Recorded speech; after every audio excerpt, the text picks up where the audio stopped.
आऊज़ुबिल्लाहि मिनश्शैतानिर्रजीम। बिस्मिल्लाहिर्रहमानिर्रहीम।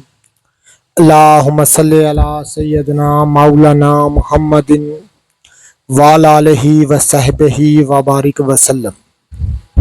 तमाम तारीफ़ें रब्बुल इज़्ज़त की हैं जो तमाम जहानों को पालने वाला है, जिसकी तमाम जहानों में बादशाहत है, जो हर चीज़ का हकीकी मालिक है। मैं हूं हकीम आमिर शहजाद डस्का पाकिस्तान से। जितने भी मेरे दोस्त अहबाब मेरे यूट्यूब चैनल हकीम आमिर शहजाद डस्का पर नए हैं, वो चैनल को सब्सक्राइब जरूर किया करें। नाज़रीन इकराम, मैं आपकी खिदमत में हुक्म कदीम का माल जाती रुझान, उनकी गहरी फ़िक्र, अमराज के दफ़ा के लिए हिफ़्ज़ान सेहत पर उनका फ़लसफ़ा, उनके माल जाती वाक़यात और उनके अक़वाल अर्ज़ करता हूँ।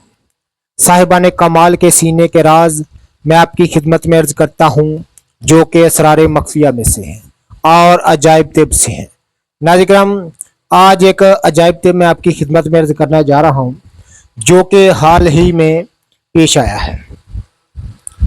नाज़रीन किराम, एक माह पहले मेरे एक दोस्त ने मेरे साथ रब्ता किया। मैं उनका नाम नहीं लूँगा, क्योंकि इस तरह राजदारी जो है वो फाश हो जाती है, और किसी की राजदारी को फाश करना कोई मुनासिब और माकूल बात नहीं है। तो नाज़रीन, एक दोस्त ने मेरे साथ रब्ता किया। उन्होंने फरमाया कि मेरी हालत ये हो गई है कि जब मैं जमा करता हूँ, जमा के लिए इस गरज से मैं अपनी अहलिया के पास, अपनी बीवी के पास जाता हूँ, तो शहवत आती है। जब शहवत आती है तो बिल्कुल जब करीब जाता हूं तो बिल्कुल शहवत जो है वो टूट जाती है।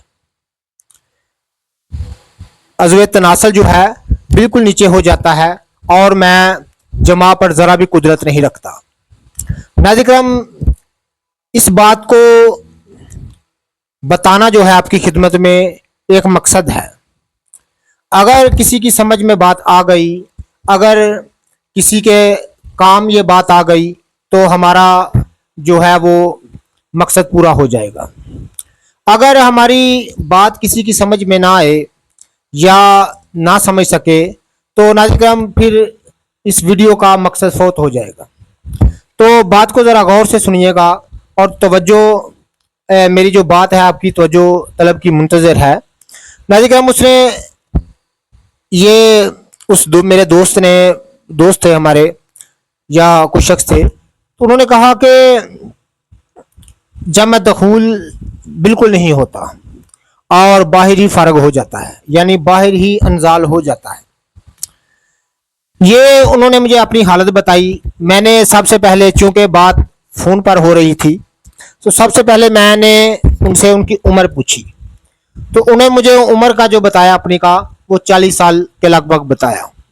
तो मैं, ये तो जवानी की उम्र है, 40 साल की, तो इस उम्र में क्या मामला है। लेकिन काफ़ी लंबी बात हुई, मैं बात उनकी को समझ ना सका। वो मुझे और भी बात बताते रहे, लेकिन मैं बात को समझ नहीं सका। मैंने उनसे अर्ज़ की कि आप ऐसा करें, मुझे एक दफ़ा मिल लें, क्योंकि हमारे इलाके के करीब थे। तो मैंने उनसे अर्ज़ की कि आप एक दफ़ा मुझे मिल लें, तो मिलकर मैं, जब आप मिलेंगे तो मैं आपकी नब्ज़ देखूंगा, आपके हाल, आपकी तबीयत जानने की, मजाज जानने की कोशिश करूंगा, तो फिर मैं आपको कोई इसका हल बता सकता हूं। तो वो साहिब जो है मुझे मिलने आ गए।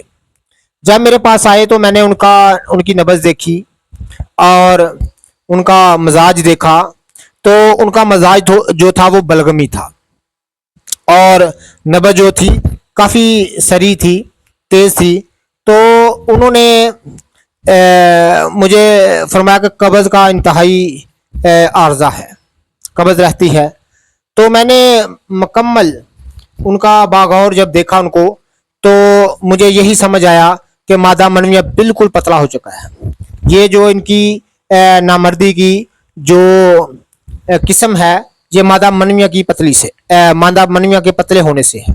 तो नाज़रीन, नामर्दी की बेशुमार अक़साम हैं, हज़ारों वजह से, एक नहीं, 100 नहीं, हज़ारों वजह से नामर्दी जो है वो हो सकती है।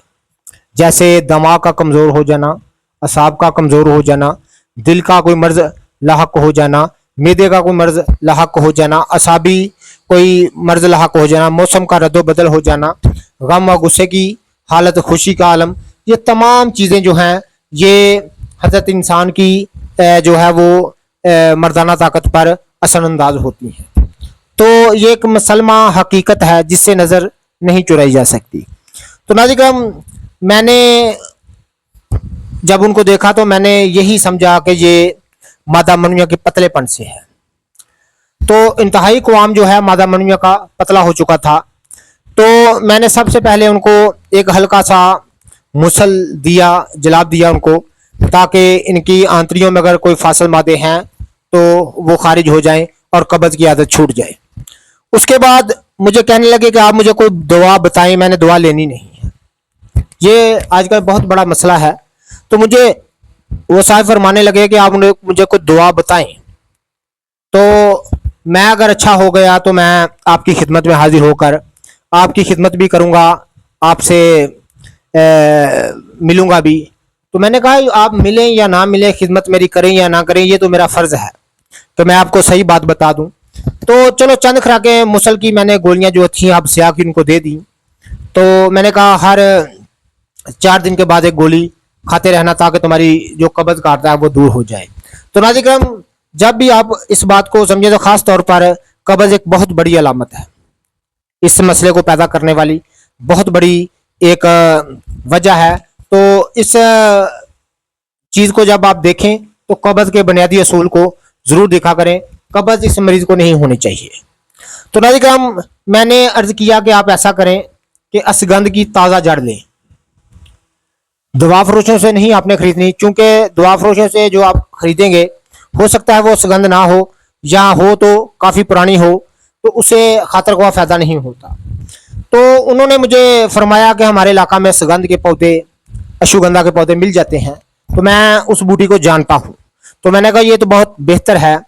तो अश्वगंधा की मैं ताज़ी जड़ लेकर आपने इसको छोटा छोटा टुकड़ों में काट लेना है। काट लेने के बाद यानी अच्छी तरह धो कर उसको छोटे छोटे टुकड़ों में काट लें।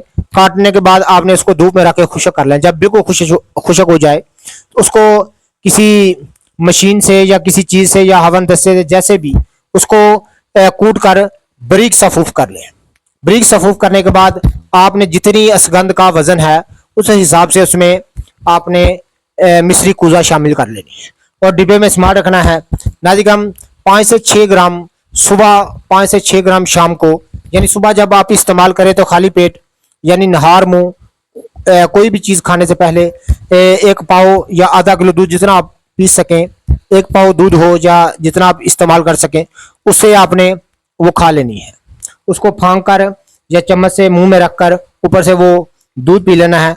और रात को भी आपने ऐसा करना है। दूध ठंडा होना चाहिए क्योंकि मौसम गर्मा चल रहा है।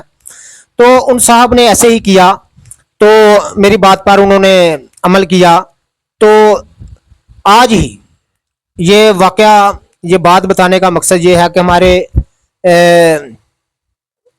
साथ जो पेश आया है कि अल्लाह ताला ने, रब्बुल इज़्ज़त ने कैसी कैसी जड़ी बूटियों में जो है ताकतें रखी हैं, इनके कैसे कैसे फाल व ख्वास रखे हैं। तो हम सिर्फ इनसे सुनकर ध्यान को किसी और तरफ कर देते हैं, हम इनकी तरफ देखते नहीं। तो आज ही वो सुबह के वक्त मेरे शख्स ने मुझे फ़ोन किया कि मैं आपसे मिलना चाहता हूँ। तो मैंने कहा आ जाएं, आप हमारे मुकाम पर आ जाएं। तो वो शख्स आए तो काफ़ी खुश थे और फरमाने लगे कि मैं पहले से 100 में से गालबन 50% ठीक हूँ, यानी सिर्फ 1 माह इस्तेमाल करने से। अब मुझे शहवत पहले से भी ज़्यादा आती है और दखूल के वक्त अंजाल नहीं होता, थोड़ी सी अमसाक भी हो जाती है और मैं काफ़ी बेहतर हूँ और जमा करना में मुझे लज्जत भी आती है। तो नाज़िम, ये था वो, चूँकि नामर्दी इस वक्त शहवत का कम हो जाना या जमा के वक्त औजुज़ नस्ल का ढीला हो जाना या बिल्कुल ही उसका नज़ाल बाहर हो जाना या मुख्तलिफ़ किस्म के जो अमराज हैं इस वक्त आम हैं कि अल्लाह की पनाह। तो इनकी तरफ हमें बात करनी चाहिए क्योंकि नस्लें इसी अमल से ही बढ़ती हैं।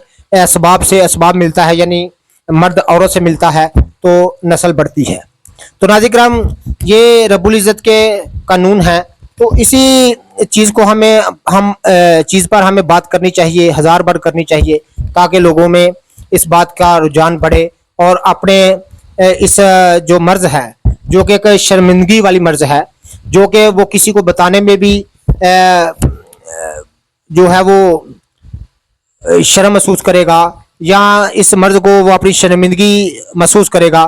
तो इसलिए इन चीज़ों को बताना चाहिए, वो आप घर बैठे भी अपना इलाज खुद कर सके। तो नाज़रीन, हम असगंध की ताज़ा जड़ निकाल लें और उसके साथ अपना इलाज करें, और यकीन जानें कि आज वो शख्स आया और उसने मेरी खिदमत भी की, मेरे साथ काफ़ी खुश मिजाजी से पेश आया और कहने लगा, फरमाने लगा कि हकीम साहब, मैं 100 में से 50% बिल्कुल ठीक हूँ। तो नाज़रीन, ये था वो छोटा सा वाकया जो कि अभी हाल ही में पेश आया है। जितने भी मेरे दोस्त अहबाब मेरी वीडियो को पजीराई देते हैं, उनका बहुत बहुत शुक्रिया। अल्लाह हाफिज़।